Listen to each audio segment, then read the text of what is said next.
I'm just wondering, obviously you've been in the facility. We can see you're wearing a mask. So you've seen all the COVID protocols.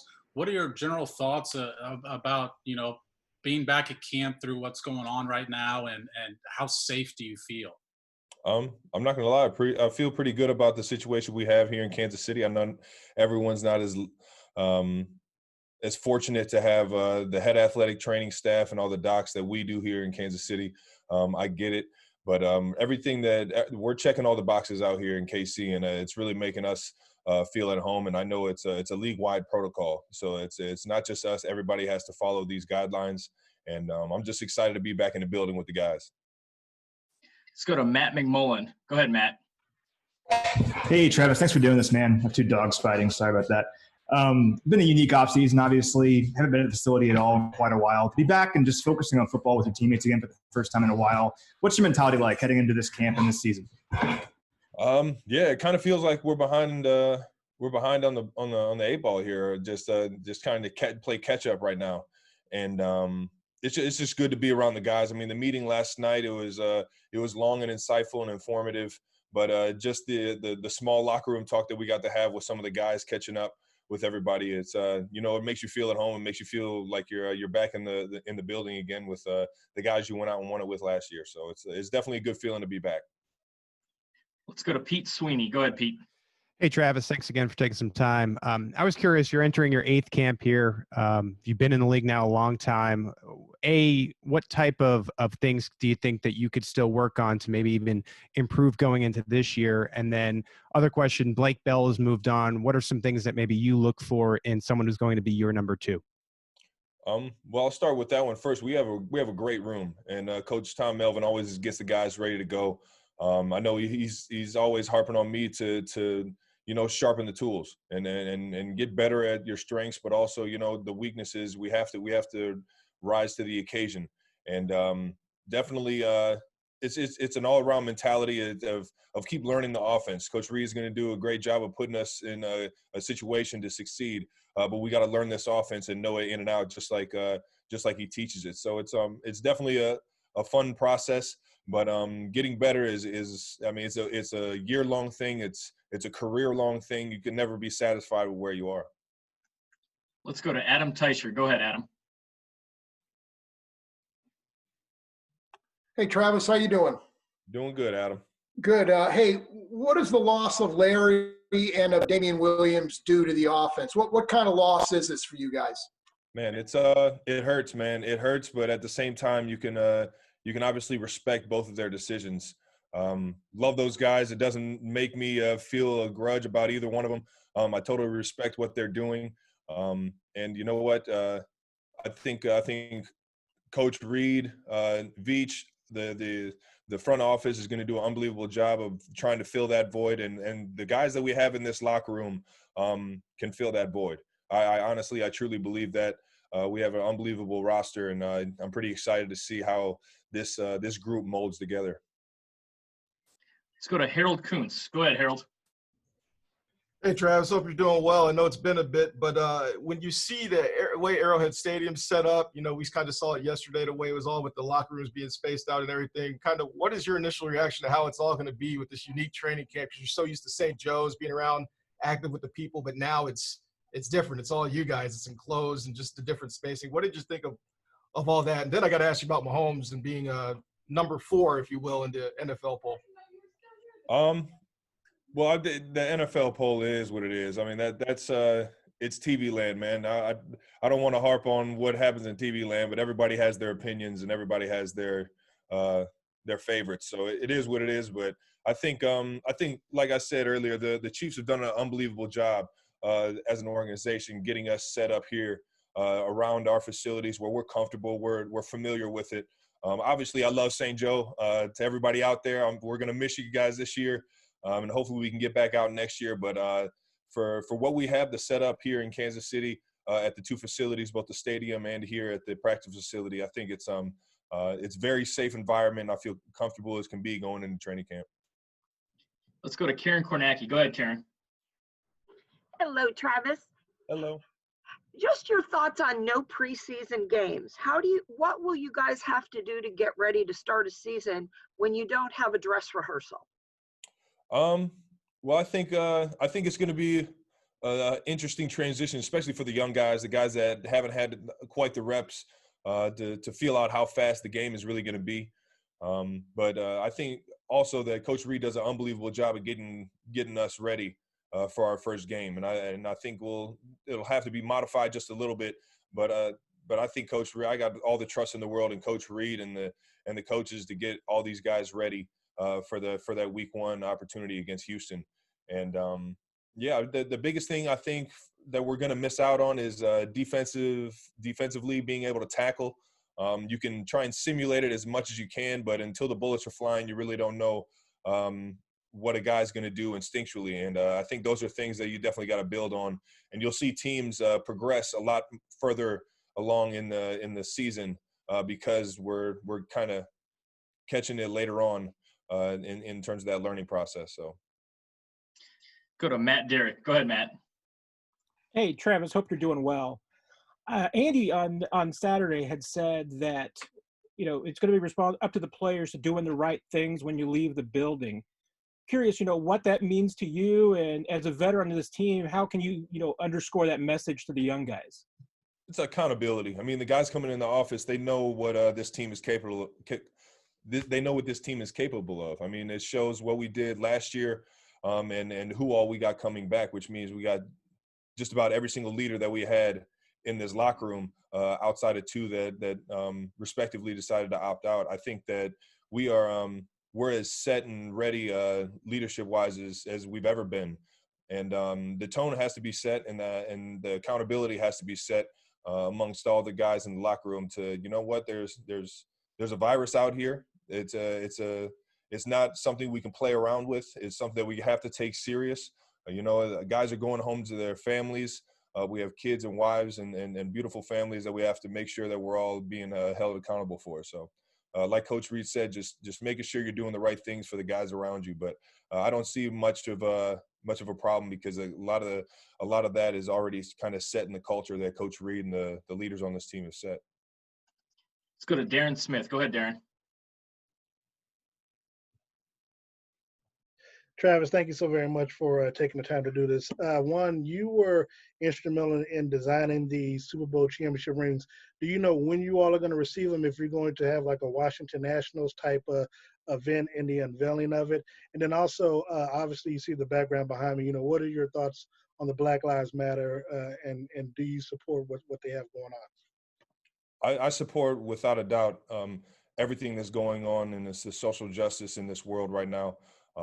Black Lives Matter is something that's very personal to me because I have a lot of friends, a lot of family that fall into that world, and it's something that I've been very passionate about since I've been in the league, and it's almost a responsibility that I take upon myself to show the support and show the want for change.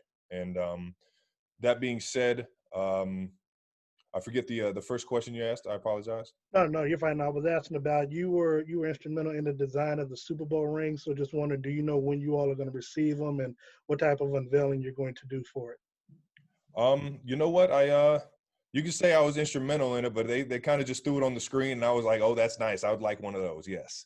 And it was it's a beautiful ring from when I saw it. In terms of how we're going to receive it, or if there's going to be any type of party or whatever it is, I think that's kind of second to everything that's going on right now. I think we're all just focused on trying to go get another one this year, and we'll worry about all that when it happens. And just to say something about the Black Lives Matter, that's why I love Kansas City and this organization, because Clark Hunt and our president, Mark Donovan, have done an unbelievable job of reaching out to the players on this team to try and find something that makes sense and is meaningful to this community and to the players in this locker room, and I love them for it. All right, guys, we've got 3 more hands up. We'll make these our final ones. Let's go to Pete Sweeney. Go ahead, Pete. Trav, I think this is the first time we're getting to talk to you since the Mahomes contract. I just was curious what your reaction to the deal was. And then even though you've been putting up this production even before Mahomes, just how fortunate do you feel to be able to play with him during really both your primes? Yeah, I think I mean, you can hype up Mahomes all you want, man. I'm a firm believer that well, let me restart that. Obviously I'm a big fan of Pat's. Pat is the unbelievable. I think he's the best player in the National Football League. You can't tell me there's a better quarterback than him. That's for sure. You can turn on whatever film you want. He's the best player in the National Football League in my mind, and he led us to a Super Bowl because he is that. I was very fortunate to have a great quarterback in Alex Smith. I've always thought very highly of him. Excited to see what he's got going out in Washington right now. And I think moving forward that when Pat got into the huddle, it was just a little bit different, man. And it is what it is. I think he brought a different energy, a different style of the game that even I was a little bit more accustomed to, just going out there and playing ball in the backyard type football. And as he progresses, as he starts to learn more about defenses and gets into the defensive coordinator's minds, I mean, his game is just going to keep going up and up until probably something that we've never seen before. If what he's doing already isn't something that we've seen before. So I think it's a fun time to be a Kansas City Chief, and it's because 1-5 is in the building for sure. Let's go to Nate Taylor. Go ahead, Nate. Hey, Travis, good to see you. We got to listen to Rick Burkholder a few days ago try to explain the process to us as to what's going on at your guys' facility. I'm just wondering, from a player standpoint, how important was it to hear his direction of what you guys would be doing, and just how guys are getting accustomed to the new layout in terms of locker room, and then as many guys as you can try to interact with, even though obviously football is the ultimate team sport. Yeah. I think the biggest key and the biggest message outside of all the I don't know, the guidelines and the precautions, the safety measures that you have to take in the building is don't get lazy. Don't get comfortable in what we're going through right now, because that's when it's going to kind of jump at you and hurt you. And it is what it is. It's a virus that unfortunately we can't control to a certain extent right now. But what we can control is our actions and how we're performing as athletes and what we're doing outside of the building, and we can minimize it as much as we can. And just being accountable and not taking it lightly at all, and making sure we're making the right decisions. Okay, let's go to Steve Walls to close out. Go ahead, Steve. Hey, Travis, how's it going, man? Steve, what's up, big dog? Not much, man. You talked about holding guys accountable, but just how much of it is this really based on trust, knowing that guys are going to do the right thing away from the team? And also to the people out there that think that they shouldn't wear a mask, what's your message to them so that football can come back? I think it goes way, way, way beyond football, man. Wearing a mask is if you want to get down to the nitty gritty, it's life or death for a lot of people.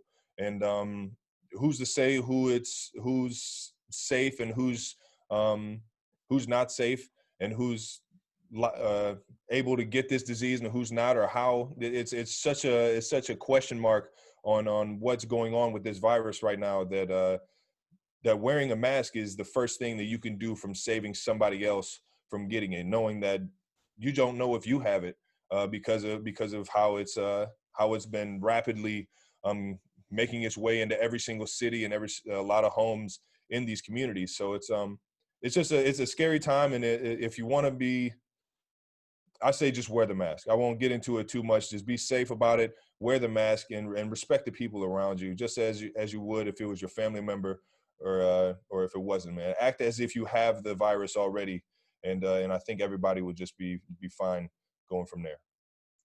Travis, we appreciate you taking the time today. Thank you, man. Appreciate you guys.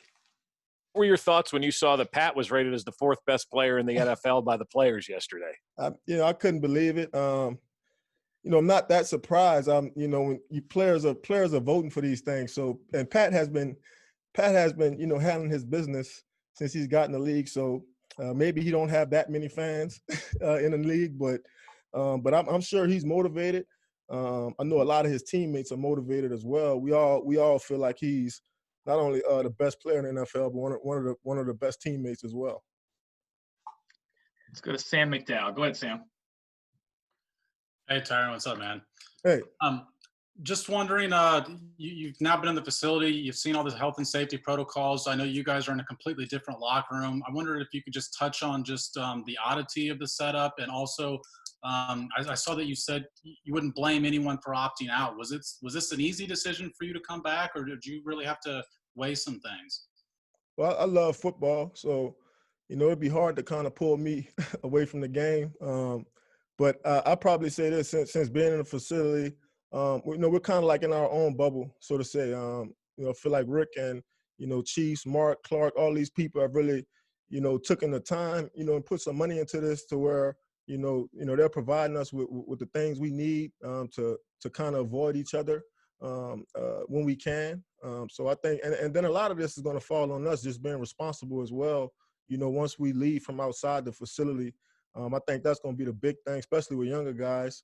So I'm more than sure I'll be preaching that all season, just trying to keep everybody, focused.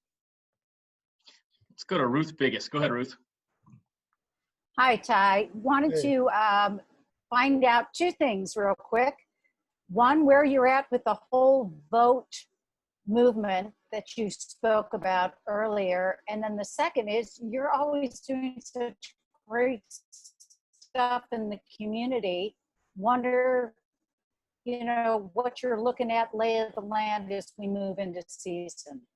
Yeah, well, I feel like as far as the voter registration, I feel like the conversations, we've had with Clark and Mark has been going really well. I look forward to seeing us, really begin to impact the community, especially here in Kansas City. I'd probably say aside from that, my foundation, we've teamed up with When We All Vote, was really as just a universal program to kind of bring awareness to voter registration, getting people in certain communities to start voting and trying to make that cool again. Let's go to Herbie. Go ahead, Herbie. Hey, Tyrann, how you doing, man? Good, good. Hey, I want to follow up on Bob Fesco's first question there on the NFL top 100 list. Obviously, that process starts during the regular season. You all get your ballots, and then you turn it in at the end of the year. But what would you do to change that? Because obviously, everyone knows what Lamar Jackson was doing, but I think a lot of that gets lost in this voting process. Yeah, I feel like a lot of guys, we don't watch that much TV, so when we do, we can kind of get caught up into whoever ESPN is saying is, having a really good season. And, to kind of be honest, most of the times when we vote for this is after practice and we don't really want to be there. And so guys are kind of looking at each other, look like, hey, who's having a good season? And so we're just kind of putting names down. I probably say, obviously you want to continue to keep the players involved with that. I think it's fun for the game. Obviously not everybody likes where they get ranked at. But I think that's part of it. I probably say I wouldn't change anything about it. I'll just probably get that list to the players before practice. That way they can actually, think about who they're voting for. Let's go to Matt Mcmullen. Go ahead, Matt. Hey, Tyrann. Hey. You've been preaching this all off season, but now that you're actually here at the facility, you're at camp, you're with the guys. How do you make sure that the guys aren't complacent with winning it all last year, that you guys are hungry for another title this year? Well, I think it just starts with, obviously guys like Patrick, myself, Frank Clark, just setting the tempo. Obviously, I feel like, I'm extremely motivated. Obviously, I feel like there's so much more that we could really achieve on an individual level, on a team level. I feel like defensively, we still aren't, talked about in the breadth that I would like. So I'm extremely motivated to kind of keep my guys, chipping away at it. And we're constantly trying to set a standard that everybody's going to respect. And so I'm hoping the young guys that we added and some of the veterans we've added could kind of, help bring, that swagger to the room. Let's go to Nate Taylor. Go ahead, Nate. Hey, Tyrann, thanks for doing this, man. Good to see you. I know that because you have children, much like some of the guys who have decided to opt out, you have to put that as part of your equation as to how you're going to handle this when you leave the facility. I just wonder what your plan is and what the team has sort of explained to you about how to keep both you and your family safe throughout this process once you leave sort of the Chiefs bubble setup.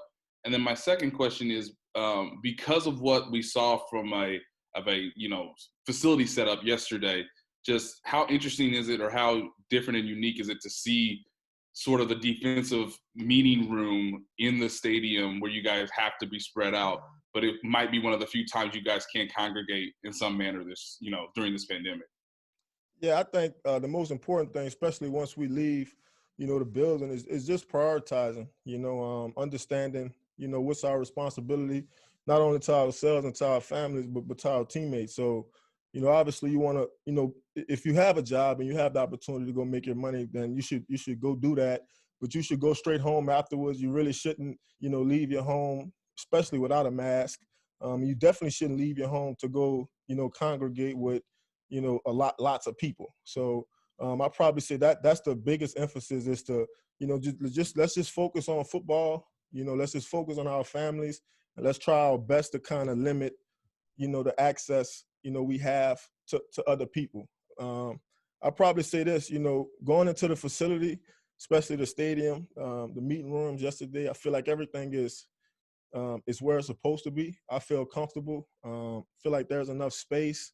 Obviously, you kind of get lost looking for people sometimes in a room. But other than that, for me, it's hard to complain. I'm really, really happy. I'm excited. I feel blessed. I feel fortunate to be standing here, to have this job, to be making the money I'm making. So I'm not really in a position to kind of point fingers, tell people this and that. I'm reluctant. I'm happy, grateful. Let's go to Greg Eklund. Go ahead, Greg.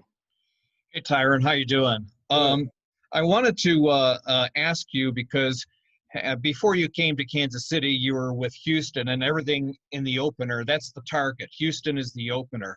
And do you sense from being there and being in Kansas City now and from the 2 meetings last season that this is kind of a rivalry that's shaping up much in the way that the Colts and the Patriots had through the years?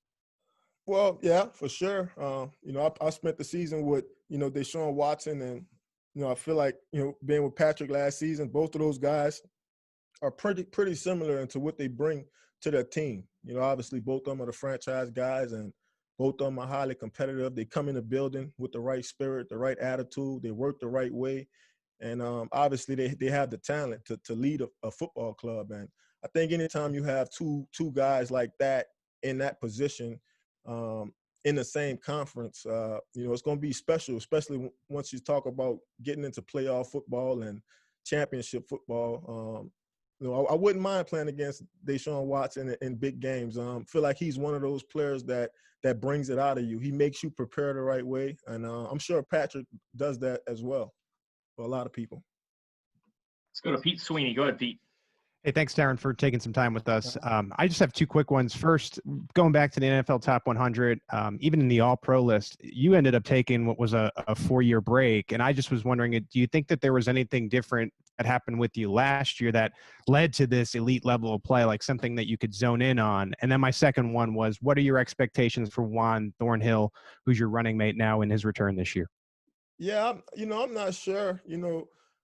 For one, I find any little reason to motivate myself. I can tell myself anything and spin it in my head anyway.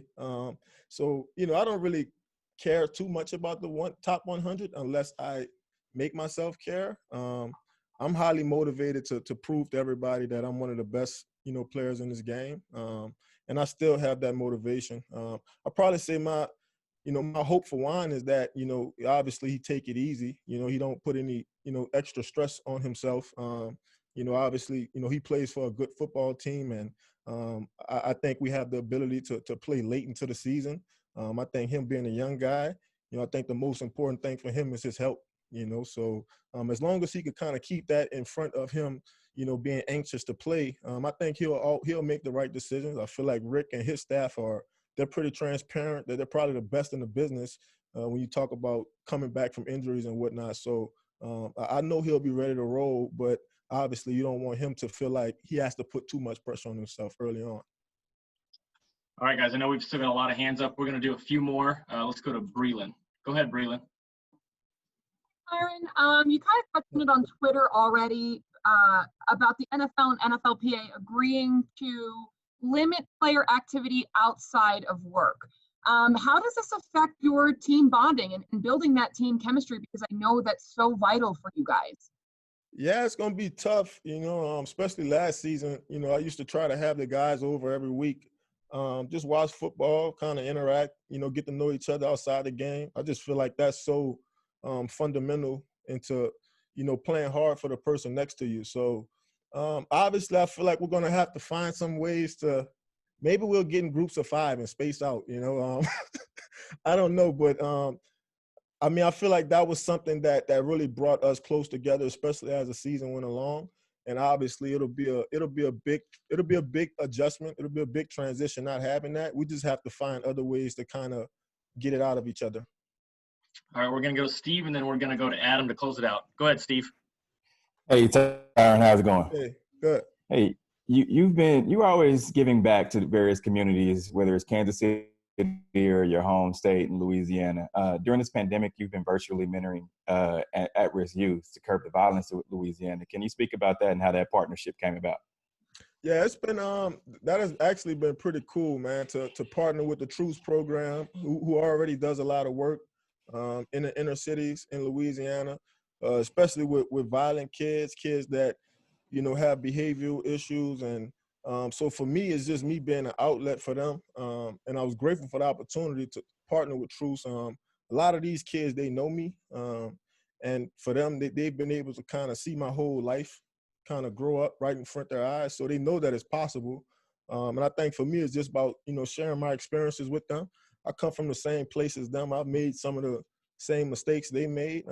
I think they don't have enough people in their life telling them that they can do something.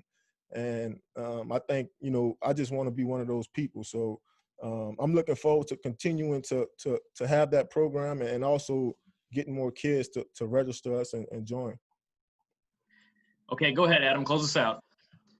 Hey, Tyrann, just wanted to ask you about this upcoming season. We just heard Travis Kelce say that he kind of feels like the team's a little bit behind the 8 ball with just the limitations on what you guys have been able to do. For you personally, as a leader on the team, how important is it to make sure that you bring along these young guys to help them get ready for the season and for this offseason? What did you have to do to really make sure that you came in shape and ready to go? Yeah, I think, you know, the most important thing, you know, especially me, you know, in my group, I have a lot of young guys in my group. So I'm always trying to lead them the right way, obviously trying to set the right examples for them. You know, we've been already having certain conversations about this season and how tough it's going to be and how long it may feel. And I think it's going to be important for us to continue to lean on each other for positive spirit, for positive confidence. And, you know, not really, you know, get sidetracked. I think the most important thing is team right now. And obviously outside of that, taking care of your families. Airheads, how you doing? Doing good. How you doing? Just fine. One of the things I'm interested in is how does a defense prepare for a season when you're not going to have the opportunities to really get those hits in a preseason dress rehearsal? Do you have other ways that you can feel you can get ready for a season? Yeah, I think there's a lot of different ways. And, you know, going in my year 7 now, there's a lot of different ways you can get ready for a game without just throwing your body and hitting people in practice. And it starts in the meeting room. You can get a lot out of a meeting room, walkthroughs, just repetition. That's how we got better last year. We got to practice early, did more walkthroughs. You could see a lot in slow motion. You don't have to be going 100 miles per hour, you know, to get better. And I think that's what we did last year because we took the pads off early, but we all got better as a team. So Coach Reed's doing a good job of putting our schedule together and, you know, getting us ready. He's been around for a long time, so we're just going to listen to him and, you know, go from there. Let's go to Bob Fesco. Go ahead, Bob. Anthony, is one of the kind of the veterans on this team and one of the leaders on this team. You know, obviously you have a bigger role than some. And Coach Reed has spoke about, you know, taking care of business away from the facility. But what are you guys as player leaders telling the other players about the way that they need to act once you guys all leave the facility and go home for the night? Yeah, we just telling all the young guys, you know, just be smart. It's not about you. It's just about the team. You know, a lot of us has families and wives and kids, and if you go out and do something that's, you know, you're not supposed to, you can affect, you know, other people's families. And we have a lot of good people here. Beach and Coach Reed and them did a good job to get a lot of good guys here. So I got all the confidence in the world that everybody go home and be smart and just get ready to work, you know, lock in for, you know, these 6 to 7 more months straight. And, you know, let's play ball and let's play it safe. Let's go to Adam Teicher. Go ahead, Adam. Hey, Anthony, how you doing? I'm good. How you doing, man? Good, thanks. Hey, you talked earlier about there are ways to improve even without even having missed out on so much practice so far. But you're a veteran guy. You've been here a couple of years with the Cowboys, a few years before that. You've kind of been through this. You know what it's like to get ready. What advice would you have for a young guy like Willie Gay in preparing for a season when he's kind of starting from scratch completely? Yeah, I already talked to him plenty of times. Just getting your playbook. So when you get out there, you done seen it already. You visualize it, watch film. We got so much film on our iPads. You can watch so many tapes from years past. Even when Spags was back with the Giants, we got tape on that. So yeah, you just got to watch film, and you got to do the other things. You got to do everything possible that you can do without running out there and hitting people and getting the physical reps. So me being a vet, I'm just trying to take everybody under my wing and show them there's other ways to get better. And then once you get out there on that field, it's like you've seen it already. I've seen that on film. I already walked through this. I've seen this in the classroom already. So there's other ways to get better. And we have a lot of vets on this team. So we got to use that as an advantage and, just bring the young guys along. Go ahead, Sam McDowell. Go ahead, Sam. Hey, Hitch. Hope all is well, man. Just based on your tweet on social media when it was announced that you guys at least were for sure going to be coming back to training camp, you expressed some concerns over COVID. Can you kind of outline those concerns? And I wondered if you wrestled with opting out at all or if this was an easy decision to come back. And then, Brad, if you don't mind, I'll have a quick follow-up.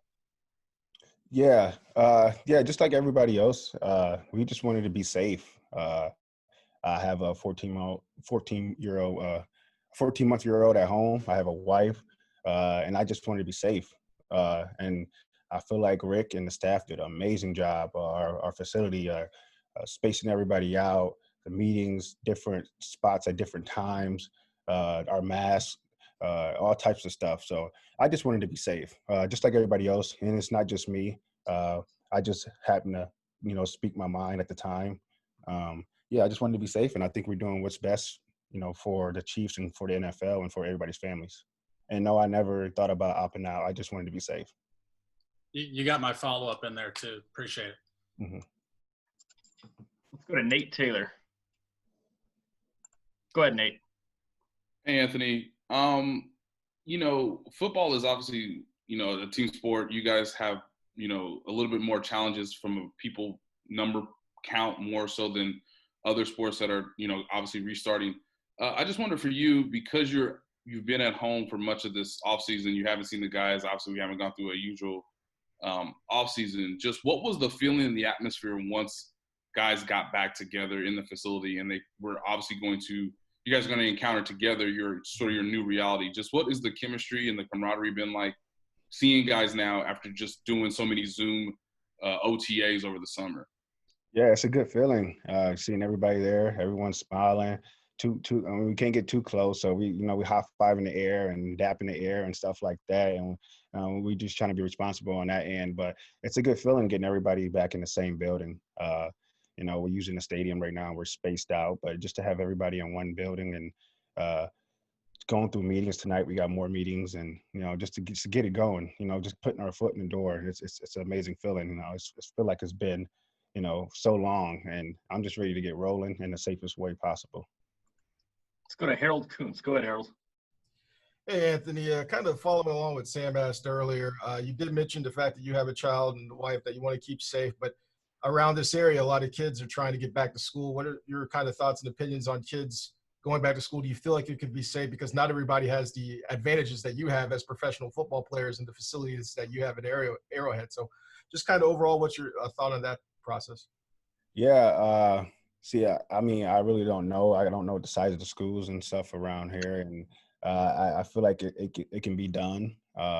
It'll be a little harder because of the funds and things like that, but I think it can be done. It's same thing how we wearing masks. I think the kids should wear masks as well. Stay, keep their distance. Most classrooms are big enough to spread the desks out and things like that, and it'll be tough. And it's a very touching subject because some people can't stay at home. Some people need jobs. Some people need money. And so that's a very touching subject. But I think it could be done. And I'm sure it's going to be some, trial and error with that as well. All right, guys, we've got 4 hands up left. We're going to go right down the line here. So, Darren, you were up first. Go ahead. Thank you very much. I'm sorry. So my question for you is obviously with the with the Black Lives Matter movement, and I know it seems that you probably will be involved with Patrick and Tyrann. How important do you believe it is to make sure that the voting and the registration that they do happens in the 3rd and 5th district here in Kansas City, because it's most needed here versus the other surrounding areas here in Kansas City? Yeah, I think it's very important. I'm definitely on that side with Pat and all the vets on the team and our coaches and our the GM, Veach, and everyone's doing a good job of getting us set in the community and getting in detailed and try to help people vote and register to vote. And anytime we come up with any ideas, I'm all for it. And we got to start somewhere, and we're going to start here in Kansas City, and hopefully it reaches out to the Missouri side and all the states across the world. Let's go to Matt Mcmullen. Go ahead, Matt. Hey, Hitch. You mentioned how good this defense was down the stretch last year. Just what gives you confidence in this group that you guys can get ready and be ready week one to be one of the best defenses in the NFL right from week one? Yeah, I just think we got to build from what we did at the end of last year. And we got a lot of guys returning. I mean, that's not promising anything, but we know how to win, and we felt that joy of beating people and playing good defense and not winning 50-51, and actually beating people. So that feeling is none other, especially after the Super Bowl. So I mean, we got fired. Like we're just getting started, and that's the best thing about this team is we're not satisfied at all. So I just think we all have that mindset, and with the Coach Reed as our leader, and the sky's the limit. Pete Sweeney, go ahead, Pete. Anthony, thank you for taking some time with us. I was curious, now that Damien has opted out, Clyde projects to be the guy, no preseason games, so he's going to have to get ready at camp. You've been in the league a lot of years. From your mindset, defensive mind, wrapping your head around it, what's going to be the toughest part about defending Clyde Edwards-Helaire? Yeah, I mean, he's an all-around back. Our job is to get him ready for week one as a defense, show him different looks, practice hard, try to strip the ball out, have some tight coverage on him, and I think we have a lot of veterans that's just going to do that. So you can get ready in week one by practicing, especially at this tempo and this speed that Coach Reed presents to us. So I'm more than confident he'll be ready by week one, and who else, playing running back position with them. And I think I know if you could show up to practice and you practice hard, you'll be ready by week one. You have no choice if you either keep up or you fall behind here. So looking forward to it. Go to Bob Fesco to close us out. Go ahead, Bob. Anthony, just kind of two-parter here, but one more about the COVID thing. How much did the Marlins situation and their, mess up affect you guys and what they did as a learning experience for you guys? And also, can you believe Pat was the 4th best player in the NFL and not number 1? Yeah, with the Marlins, I mean, it's gonna happen. You just try to prevent it. I mean, I'm not sure the whole details of how it happened and stuff like that. I just think guys got to just be more safe. We all tested. We got, I think, 14 straight days or something like that. We have to test, and just got to be safe. One bad act can ruin a season or a team. So when you're going out there and trying to do things that's not in the bubble or or at the complex or at home, you can affect everybody. So I just think people need to just be smart, and this is all we got right now. So we have to take advantage of it. And with Pat, my eyes, he's the best player in the league. But I mean, I'm not voting. And I know Pat, he's just going to get better and better. So that's just more motivation for him, which I don't think he needs anymore. But yeah, man, he's definitely the best player in the league in my eyes. And, he's young and he's just going to keep growing. Couple things. First, I was wondering whether you'd had a chance to talk to Larry, and maybe if you can convey some of the difficulty how difficult that decision was for him. And also, with him out, you're going to be playing next to a new right guard. Just what are your thoughts on that process, and particularly without OTAs and a real full training camp, what that process might be like this year? Yeah, I mean, he's already put out a statement and talked about how difficult it was. I mean, we know how much he cares about football and being here. So for him to be able to make that decision and, choose that, we know how difficult that was. So he's already covered that. Anything we've talked about is between us. in terms of, new guys, we've got guys who have been here. We got a couple new guys.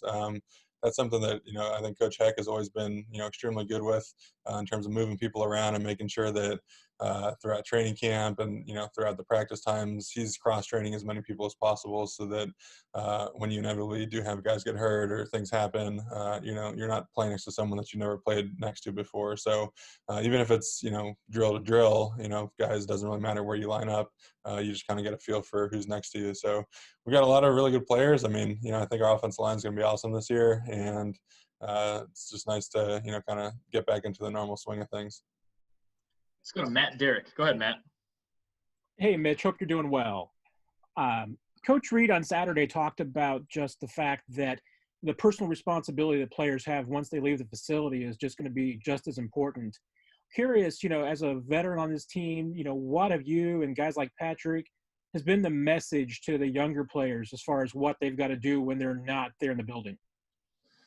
Yeah, I mean, it's hard to control that, obviously. I think the biggest thing is, you go through the meetings and as you kind of see the steps that have to happen in terms of if a guy gets COVID, all of a sudden all the people that he's potentially been around needs to quarantine for a little bit of time. And so one guy testing positive could have this huge, spill off where, a certain amount of people then have to go away for 5 days. And, there's all these kind of steps in the process that you realize like, hey, one single test could really have an effect on multiple weeks for our football team, especially once we get into season. So, I think that was the biggest thing that people kind of realized, it's not, oh, I have it, I got to stay out for 2 weeks, that sucks, but it's going to be okay.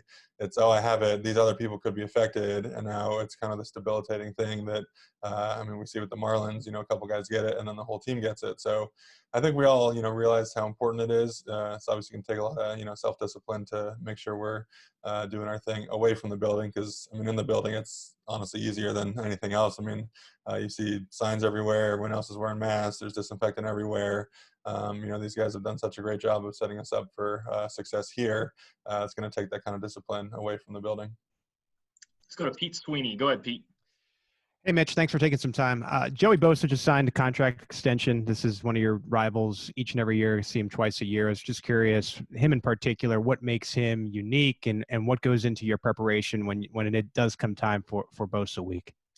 The preparation is just a lot of panic that week and trying to calm your stress down. But he's just, incredibly well-rounded. There are guys that have a plan in terms of they want to attack you this way and they study you and all that. And there's guys who are instinctive, and he really combines the two of them. He has a plan and he knows how he wants to attack you. He knows what's going to work. And then, the second you overset, he goes inside, or the second you set too far on your heels, he feels that, he bull rushes you. So, it's really difficult. There's not much you can do. You just got to try to kind of battle and hope the ball's out. He's able to do anything and either run or pass. And so that's, something that that's why, he's the highest paid guy in football on the defensive side. And, it's very well deserved. Let's go to Harold Kuntz. Go ahead, Harold. Hey, Mitch, I want to ask you about some of the newer guys in the offensive line. I don't know if you know too much about it, but Assembly and Rivers, and along with Martinez Rankin coming back. I know that you guys have always mentioned that, kind of getting your time right and spacing right is kind of the big things that you work on before camp. How are you going to be able to try to work on those things with kind of a new group kind of being meshed together? Yeah, you don't necessarily get the feel for things until you're in pads anyway. And, for the most part, we have, I'm pretty sure, about as many padded practices as we normally would. So, they might not all be the same length as they used to be, whether that's COVID or new CBA rules. But I think we're going to have a pretty good amount of practice. And, honestly, the older guys are and the more they've played, I think the easier it is to kind of mesh them together. Obviously, KO's had an awesome career. Remmers has had a really good career too. And so, those are guys who understand fits and understand how to play together with people, next to people. So that's something, I'm not too worried about. And then, yeah, Rank, he played great last year. I was really excited to see him keep progressing. It was a bummer. I guess my injury kind of made him get hurt as well because he had to move to right tackle. But, yeah, I hope to see him healthy. I don't know exactly what his status is going to be, but, I know he played really well last year and, just excited to, keep seeing that growth. And I think we've seen offensive linemen get injured every year. It could be 1, it could be 5. And, they've always had really good depth here, and that's what has been able to, keep us sustaining success. Let's go to Bob Fesco. Go ahead, Bob. Mitch, you mentioned the Marlins, and I know it's another sport, but you brought it up when we talked with Hitch about it as well. When you see something like that happen in another sport, how big a kind of a wake-up call maybe is it for everybody else in professional sports when you see that one team could bring down maybe an entire league just based on the fact that they may not have done what they were supposed to be doing away from the facility? And how do you relay that message as a veteran leader to those younger guys in the locker room that may, not have families or anybody else at home? Yeah, I mean, like you said, it's just seeing what's going on and, making sure guys are doing the right thing. I mean, if you see someone, it's easy when you're at the meal room, you take your mask off, you're eating, you get up to go get a water. I mean, you're used to that, but that's a time where, you got to remember to put your mask back on because you're going to come in close contact with other people. So things like that, you see things, hey, just make sure you're doing this. And then, ideally, we're here for however many hours a day. You just get so used to it that that's kind of what happens at home. We've always had, football being, the last sport to finish and, kind of the first one to start back up with the COVID. We've obviously had the most time to try to learn from other sports, see what they're doing. Obviously they got delayed and didn't start till this month anyway, but we have the benefit of, seeing what's going on, potentially learning from their mistakes. So we just got to, kind of keep that practice going. And yeah, I mean, just realizing, especially, baseball is 25 guys, basketball is 12 guys, and we're on a much larger scale. So, that first domino can affect, a lot more than, the other sports. Let's go to Nate Taylor. Go ahead, Nate. Hey, Mitch. Good to see you again. I have two questions for you. On the football side, I know you guys have to keep a ton of awareness and obviously accountability and sustaining it in terms of the coronavirus and obviously trying to keep everybody healthy. When you guys do have practice and when you guys do put on the pads, because there's been so much time off between now and the Super Bowl, what do you think is going to be the biggest challenge for maybe you and the team as a whole when you guys do get to practice? And then secondly, because of all the arrangements that have been put in place to keep you guys as healthy as possible, was there anything that you saw when you first got into the facility that maybe surprised you or you weren't prepared for that you think will ultimately lead to success in keeping guys healthy? To the first question, I mean, you're always worried about change of direction stuff. That's something that, I think Coach and Rick and those guys have a good plan for. You can be in good shape or great shape, but you're never really in football shape until you're playing football. So that's something that you kind of get into football shape in a lesser degree during OTAs. So we have to catch back up a little bit on that. And I know the schedule allows us a few of those types of practices, before camps.